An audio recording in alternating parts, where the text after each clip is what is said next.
I had been feeling unwell, but one day while at work, I went to the restroom, and the burning sensation that followed caused me to cry out in pain. It felt as if a red-hot poker had pierced me. I left work immediately and went to see our doctor. After a thorough checkup and several tests, he called me into his office. "I have to ask you some very personal questions, Jim," he said. "They're not easy, but they're necessary."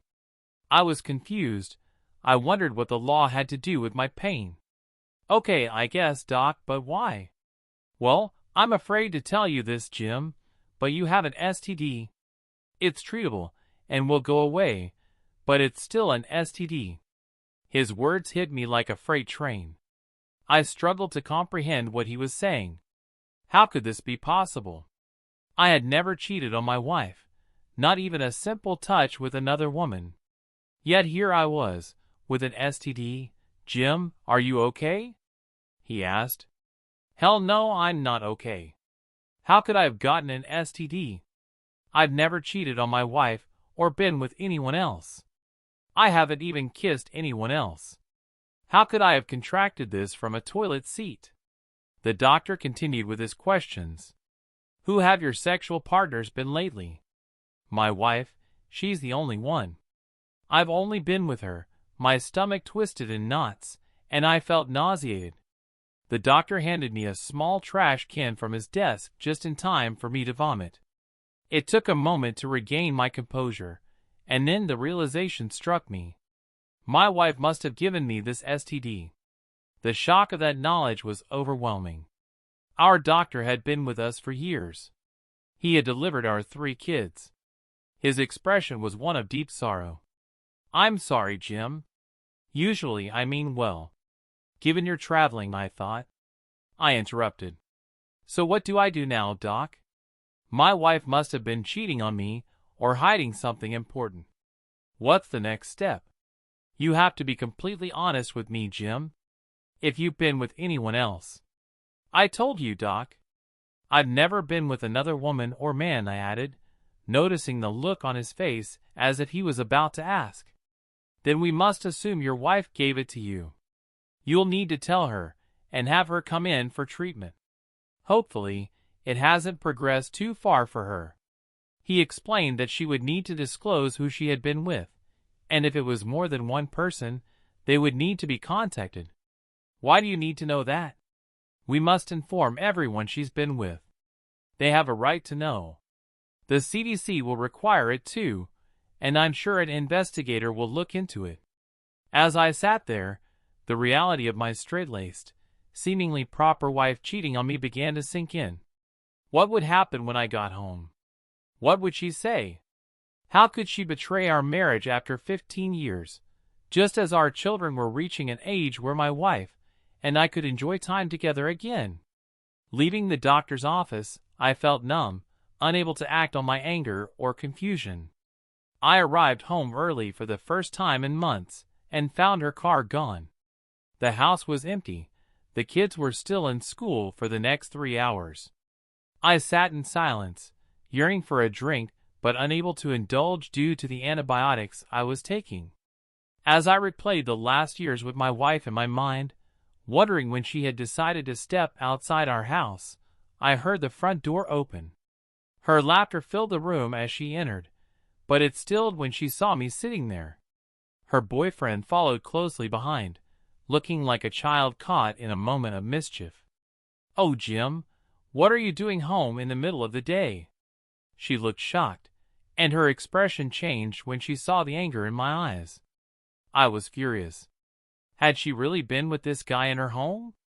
Was she so careless that she had shared her affection with another man in a house I had provided for our family? I could feel my anger boiling over. "Jim, what are you talking about?" she asked, confused. I exploded. You gave me an STD, and I had to go to the doctor today because of it," I hissed, struggling to keep my composure. "You need to see a doctor right now." "How dare you call me that?" she shot back, her face flushed. "That's exactly what you are. My supposedly faithful wife has been unfaithful, and I have an STD that I could have only gotten from you. I've never cheated on you." My voice echoed in the room. "Just go get checked out," I demanded, my voice rising. The realization of her betrayal hit me hard, and I couldn't hold back my anger any longer. She burst into tears, knowing she had been caught. I collapsed back into my chair, overwhelmed. Her lover turned to leave quickly, likely rushing to the doctor, unaware of the gravity of the situation. Had he given it to her, or had she gotten it elsewhere? "I'm so sorry, Jim. I didn't know," she pleaded. "I don't want to hear your excuses," I interrupted. "I don't want to hear how this is somehow my fault or a lapse in judgment. Just leave and tell the doctor whom you've been with. He needs to know." Suddenly, exhaustion washed over me. All I wanted was to lay down and forget. I sat in silence as she stood there, still crying, until she finally turned and left. A little later, I heard our car start and pull out of the driveway. I sat there, feeling like my life had unraveled in a single morning. In just one dark day, I had gone from a happily married man to someone wronged. My wife had cheated on me and contracted an STD. 15 years of marriage felt shattered. I needed a drink. Ignoring the doctor's advice, I poured myself a double scotch. It didn't last long, and neither did the next 4. Later, sitting on our bed, I heard the kids come home. Janice hadn't returned yet. As they walked in and saw me in my suit, half drunk, they began to ask questions. "Daddy, why are you home so early? Are you okay?" Sarah looked worried. "You've been drinking." "Dad, what's wrong?" James asked, shocked at my appearance. I looked at my 3 kids, Sarah, James, and little Beth. Sarah, almost 15 now, had a knowing look in her eyes, while James was genuinely confused. Beth, at 8, was worried I might get sick. "Don't puke, Dad. I'll get you a bowl or something." "I won't, Beth." "Look, kids, I came down with something that your mother may have passed on to me. She's at the doctor now, getting checked out. She'll be home soon. You just go to your homework. Everything will work out." James and Beth left the room, relieved to be away from the situation. They had never seen me like this before, and I felt ashamed. I loved my kids deeply, and had always tried to teach them right from wrong, emphasizing the importance of honesty. I noticed that Sarah was still with me, sitting a bit further away on the bed. I looked at her and saw tears in her eyes. "Sarah, honey, what's wrong?" "It's just a little bug. I'm sure it will be fine." "No, Dad, it won't. I should have told you last month. I should have said something." Her soft words took a moment to register. "What should you have told me, dear?" "About Mom and some guy. I saw them together." I was taken aback. "What do you mean?" "I was supposed to be at school, but it was canceled due to a power outage. I got home around 9 o'clock in the morning, not long after Beth left for school. I came in quietly because I wanted some time to myself before Mom made me do housework. I heard noises from the guest bedroom, and when I peeked in, there they were." Her breakdown broke my heart. I pulled her into my arms, stroking her hair, trying to comfort her. She had witnessed something no child should see, her mother being unfaithful. Strangely, I felt a bit relieved that it hadn't happened in her marital bed, at least not in that moment. Sarah cried for some time, then eventually got up to freshen up. I sat there, feeling lost. What was next? I had only loved one woman in my life, Janice, and now she had betrayed me. What did I do now? Divorce? Leave town? I felt empty and alone, as if my best friend and trusted partner had stabbed me in the back, leaving me vulnerable and hurting. Sarah organized a dinner for everyone. I wasn't hungry, but I sat with them while they ate. James was full of questions, but a look from Sarah silenced him. I wasn't ready for any inquiries at the moment. The kids rushed off after eating, having heard my car pull up in the driveway. Sarah lingered behind, seemingly reading my mind, and reassured me, "Dad, if it comes to a divorce between you and Mom, we want to be with you. She's changed a lot." "Thank you, honey. I'm not sure what's going to happen now, but I'll remember what you told me."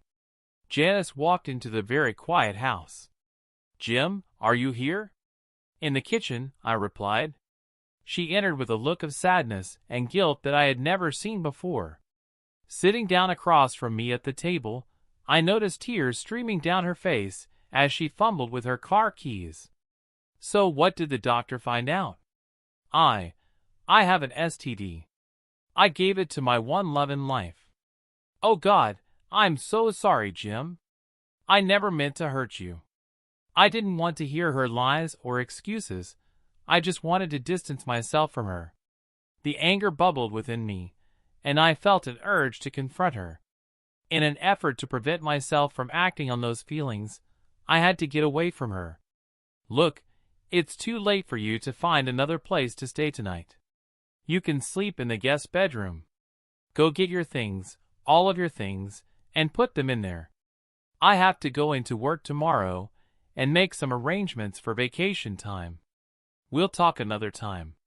I got up and left the room, retreating to my den, my sanctuary. Sitting at my desk, I broke down and cried like a child. I heard Janice moving around, but soon it grew quiet. When I got up and went into the bedroom, I saw empty closets, empty shelves, and dresser drawers wide open, reflecting my own emptiness. My life felt void, except for my kids. They were all I had left that I valued. Sleep eluded me, and the next morning, I woke feeling like hell. After showering, I headed into work, arriving before anyone else. In the quiet of the morning, I made a decision, one that would impact my whole family for a long time. After making a few phone calls, I managed to secure 3 weeks of vacation and left work behind. When I returned home, Janice was sitting alone in the living room. I could see she had been crying, her eyes were red, and used tissues lay on the end table. I stood just inside the front door, memories of our years together flashing in my mind. I wondered what had happened to us. "Jim, where do we go from here? I know you must hate me. I haven't been a good wife lately. I never let anyone else in our bed. I mean, it was never just one person," she confessed. "Janice, really? You couldn't just be unfaithful with one person? You had to involve multiple people? God, I thought I knew you all this time. Did you ever love me?" "Oh, I've always loved you, Jim. I can't explain why I strayed. I just felt lonely and unappealing. John was the first. He made me feel alive and beautiful. I felt special with him, and then there were others. The more it spiraled, the more I thought I loved it. Now, knowing what I've done to you and the kids, oh God." Her head dropped into her hands, her shoulders shaking as she cried.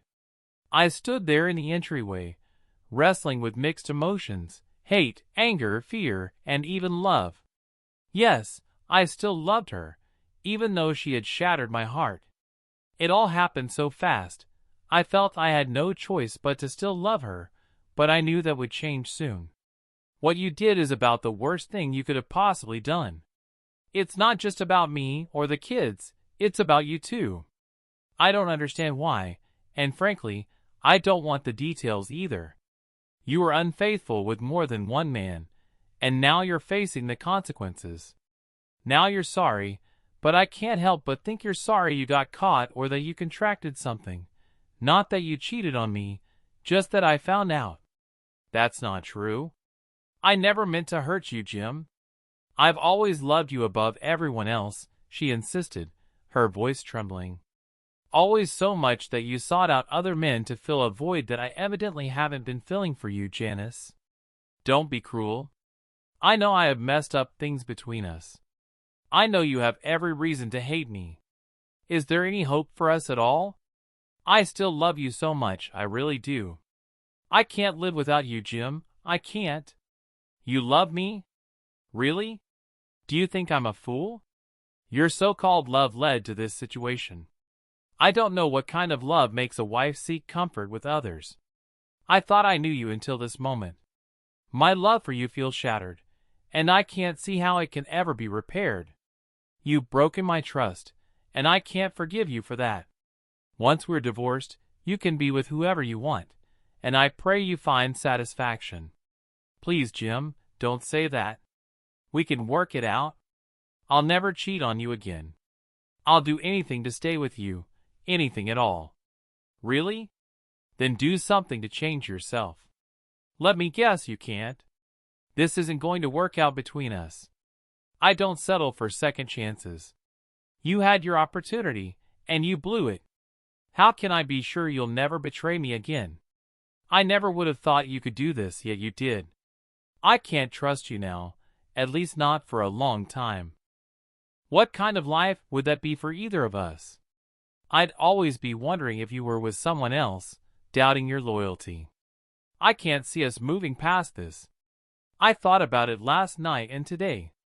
For now, you can stay in the guest bedroom, but you should plan on finding another place to live soon. No, please, Jim. One more chance is all I'm asking for. She was sobbing now, her shoulders shaking as she begged for that one last opportunity. But I felt nothing for her, not anymore. I gave you 15 years, the best 15 years of my life, and you threw them all away for fleeting excitement that I guess I couldn't provide. You did this to us, Janice. Either change your ways or start packing. Let me explain. If I told you it all happened one time, I don't want to hear your story of how it happened. You'll just try to twist it into my fault, and I won't accept that. I was here for you, loving you completely. I was busy with work, but always made time for you. You just couldn't live with that, could you? Now you can have what you wanted with others. I hope they bring you satisfaction, because you'll never get it from me again. We lived together for the next 2 months, and during that time, I discovered what had led to all of this.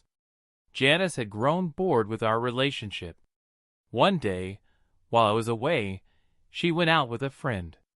They were picked up at a bar, and before she knew it, she found herself in a compromising situation. Janice blamed the alcohol for loosening her inhibitions, and me for being away too much. In reality, I was hardly gone, maybe just once a month for one night. We had a massive argument over her admission, and things worsened. One night, she came home with a date and took him into the guest bedroom where she had been sleeping. I arrived home to find our kids sitting on the porch, crying. "What's wrong?" I asked. "Mom brought a date home, Dad. They're being really loud." I went inside and kicked the door to the bedroom open. The man was startled, but when Janice looked into my eyes, she started to cry. "Get dressed and leave my house. If you aren't gone within 2 minutes, you will regret it," I warned the man. Janice started to talk, but I interrupted. "Pack your bags. I'd rather not think about this. You have 30 minutes, and then you're out of here. Our kids are on the porch, and they shouldn't have to see this. You need to understand that." A few minutes later, Janice came out of the room with a bag. The kids and I were still on the porch when she attempted to take the car, only to discover that all 4 tires were flat. "That car won't move," I said with a smirk. "I wonder who did that." She looked at me, tears in her eyes. Sarah approached her, and I braced myself for a hug. But to my surprise, Sarah smacked her on the face, and Janice fell to the ground. "You're worse than anyone I know." "You're dead to me," Sarah said, her voice filled with hurt. Then she spat on the ground in front of her mother. If you think I stopped Sarah or said that Janice hadn't done anything wrong, you're mistaken. All I said was, "Good job. That is my daughter." Sarah kicked Janice's bag onto the street, and she didn't hesitate to throw out all of Janice's clothes too. We went inside, leaving Janice to figure things out on her own. Our divorce was quick, with no fight from Janice. I ended up with the house and the kids. She received a portion of my retirement savings, some of our joint savings, and her car. My lawyer suggested I could have done better, but I felt the need to do right by her after all those years together. The kids missed their mother, but they were also angry with her for cheating. Sarah had witnessed her mother's actions, and later I discovered that James and Beth had seen her with other men too. It was difficult for us at first. Janice was allowed to see them a couple of days each month, and for a week in the summer, but they never wanted to go. Sarah often treated Janice coldly during those visits. I eventually took all three of them into counseling, and gradually they were able to cope better, though not completely healed. We began to build a new life as a single-parent household, and Janice seemed to fade away, seeing the kids but not me. I preferred it that way. Every time I thought of her, the pain of her betrayal resurfaced. 3 years passed quickly. Sarah was now 18 and blossoming into a beautiful young woman, while James was maturing and growing fast. Beth was also showing signs of beauty just like her sister. One day, Sarah approached me about seeing other women. "You need to find someone, Dad. It's time to date again," she encouraged. The next day, I began to look around the women in our office building. I had no idea how to go about dating again. I hadn't flirted in years. Now, I felt the urge to change that. Sarah was right. I wanted companionship, love, and sharing again. I was nearing 40 and had to navigate the dating scene after being out of the loop for so long. Where to start? What to do? I felt lost. Part of my hesitation stemmed from a fear of rejection. I might have been confident in business, but Janice had shaken my confidence in my personal life. One day, I overheard two women chatting by the copier. "Oh, you know, Dan is so attractive but too young. Ted? He's a player. But Jim? He's really handsome, though he seems so distant," one said. "I'd love to get to know him, but he doesn't seem to notice me at all." The other replied, "I know what you mean. I wish my husband was half the man Jim is. He's strong and good-looking. It makes me wish I were single again." I felt a mix of embarrassment and a strange sense of pride. I had never thought of myself as a catch, but it seemed some women did. I slipped back to my office, hoping they wouldn't realize I had overheard them. That night, I sat in a den with a drink, something I hadn't done in a long time. Later, Sarah came home from a date and excitedly approached me. "Dad, I've found the perfect woman for you. She's smart, attractive, and best of all, she's successful." "Sarah, I can find my own dates," I replied, but she wouldn't let up. "Just hear me out. I can arrange a dinner for you two, no strings, just to get to know each other." I sighed. "You should know that money isn't what I'm looking for." "I get that, but it wouldn't hurt to meet someone who is both attractive and accomplished." "All right, I'll tell you what, if I haven't found a date in a month, you can set me up, but only if it's just to get to know each other, okay?" "A whole month?" A few minutes later, she came out of the room with a bag. The kids and I were still on the porch. She tried to take the car, but when she saw that all 4 tires were flat, I couldn't help but smirk and say, "Call a cab. That car won't move. I wonder who did that." Tears filled her eyes as Sarah walked up to her. I expected Sarah to offer a comforting hug, but to my shock, she smacked Janice across the face, causing her to fall to the ground. "You're worse than a street hustler. You're dead to me," she explained before spitting on Janice. "If you think I stopped my daughter from confronting her mother, or that I defended Janice, you're mistaken. All I said was, 'Good job, that is my daughter.'" I then suggested she kick Janice's bag out onto the street, which Sarah did, scattering Janice's clothes everywhere. We went inside, leaving Janice to sort out her mess. Our divorce was straightforward, with no fight from Janice. I ended up with the house and the kids while she got a small portion of my retirement, half our savings, and her car. My lawyer thought I could have negotiated better, but after 10 years together, during which Janice had been faithful, I felt compelled to do right by her. The kids missed their mother, but were angry with her for cheating. Sarah had seen Janice, but later I learned that James and Beth had also spotted her with other men at different times. It was hard on us for a while. Janice was allowed to see the kids a few days each month and for a week in the summer, but they never wanted to go with her. Sarah treated Janice coldly during those visits. Eventually, I got all 3 kids into counseling, and they began to cope better. We started building a new life as a single-parent household. Janice slowly faded away, still seeing the kids but never me. I preferred it that way. Every time she crossed my mind, the pain of her betrayal resurfaced. 3 years passed quickly, and Sarah turned 18, blossoming into a beautiful young woman. James matured rapidly, and Beth showed signs of being just as lovely as her sister. One day, Sarah mentioned I should start dating again. I hesitated, unsure about my daughter acting as my matchmaker. Still, I felt a growing desire for companionship, not just intimacy, but the friendship and love that I missed. Suddenly, at almost 4 years old, I found myself needing to re-enter the dating world after years of being out of the loop. Where would I start? I was lost. Part of the reason I hadn't attempted dating was my fear of rejection. While I was confident in my professional life, Janice's betrayal had shaken my self-esteem. One day, I overheard 2 women discussing their crushes near the copier. Dan is so attractive but too young. Ted is a player in gym, he's handsome but so distant, one said.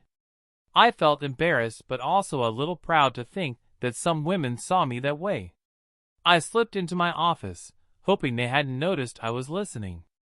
Later that evening, Sarah returned home from a date and excitedly said, "Dad, I found the perfect woman for you. She's smart, beautiful, and wealthy." I replied, "Sarah, I can find my own dates." But she insisted, "Let me set you up. Just dinner, no strings attached." I was reluctant, but she convinced me to agree. Fine, but only if I don't have a date in a month. The next week, I tried to ask out one of the ladies I had overheard, but my attempt was poorly timed and poorly executed. She looked at me in confusion, and I quickly backed away, embarrassed. It felt like a miserable failure, and I almost fled to my office, worried she might accuse me of harassment. The rest of that day felt awkward. I focused on paperwork, trying to shake off my embarrassment. The following evening, at home, my kids tried to cheer me up, unaware of what was bothering me. Beth eventually coaxed the story out of me, and she and Sarah laughed at my failed attempt with Amy.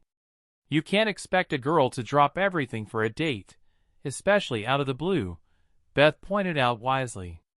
"Yeah, well, I haven't dated anyone in forever." "It's different now," I replied. Sarah teased me about my fashion choices back in the day, and we all shared a good laugh. Their playful banter helped me forget my frustrations, and soon we were engaged in a light-hearted pillow fight. The next day at work was tough. Amy seemed to avoid me, and I felt I had ruined our professional relationship. I kept to myself, focusing on my tasks. The following weeks, I had to travel, something I rarely did anymore. While packing, James joked, "While you're in Denver, you should find a hooker."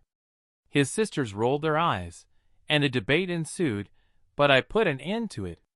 I'm not the type to pay for that kind of companionship. Besides, I'm not interested in that, I said. "Have you asked Amy out again?" Sarah asked. I sighed. "No, I've been avoiding her. It's embarrassing for both of us now. I may have ruined a good business relationship by doing what I did, and I don't know how to fix it now either." "Don't worry about fixing it, Dad. Just go on. She's probably thinking that you changed your mind and don't want her now. It will drive her nuts. Just be yourself. It will all work out when you get back. It will have been 1 month." I'm not going to be gone that long, Sarah, only 2 weeks. Yeah, but it will have been a month the day you get back. Remember you promised I could set you up with her when you return? I had forgotten about her wanting to set me up with this woman. I shook my head and admitted, okay, I promised you that, so I'll stand by my word. Just don't expect too much, it probably won't work out well. You know she'll love you, Dad. You're everything the other men she's seen aren't.